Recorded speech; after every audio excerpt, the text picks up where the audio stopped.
La plaça del Vi de Girona és un d'aquells llocs on els capgrossos s'hi senten com a casa. Potser per aquest motiu anar-hi sempre és especial per la colla. I els fets no enganyen. Ahir van dur a terme la millor actuació de tot l'any. La primera ronda començava amb un 3-9 en folre molt ben portat, sòlid i eficient.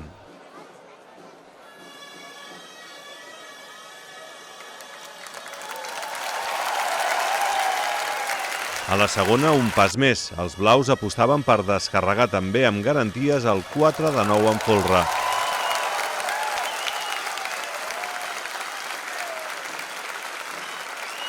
I a la tercera ronda van tenir la tercera torre de 9 de la temporada.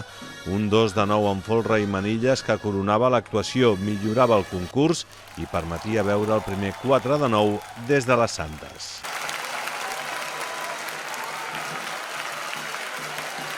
Molt contents. Ja l'any passat ja vam donar un plus aquí en aquesta plaça, ens va servir molt bé, ens va ser una mica de plaça talismà.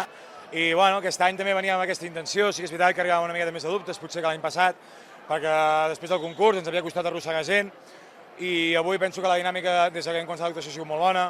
Segurament hem fet el millor 3-9 i el millor 4-9 tot l'any i això ens ha donat la confiança necessària per poder fotre la torre de 9.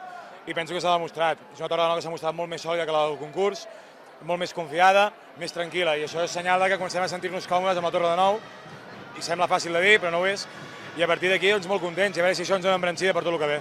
Lluny de voler deixar-ho aquí, els capgrossos van tornar a portar el pilar de 6, que deixava molt present tot el que es va viure l'any passat, tot i que Girona s'ha convertit en una actuació excel·lent, i això que no hi va anar tanta gent com es volia. Queda un assumpte pendent, el 5-9, que pot ser una realitat a Vilafranca. Bé, la plaça de la Vilafranca és una plaça on s'ha d'anar a donar tot sempre, no pots escatimar en res i així anirem. Penso que els capgrossos sempre hi hem anat allà amb tot i així anirem. Com a mínim repetir aquesta torre de 9, repetir el 3-9 i a partir d'aquí tenim l'espineta clavada del 5-9 del concurs. Si acabem d'arrossegar la gent a l'assaig, el podem assajar amb garanties, doncs penso que la plaça de la Vila ens ha de tornar a servir a talismà com ens ha servit sempre a la nostra història. El plat fort, la millor actuació mai feta i per poc obtinguda a Tarragona, és el gran al·licient dels capgrossos per Tots Sants.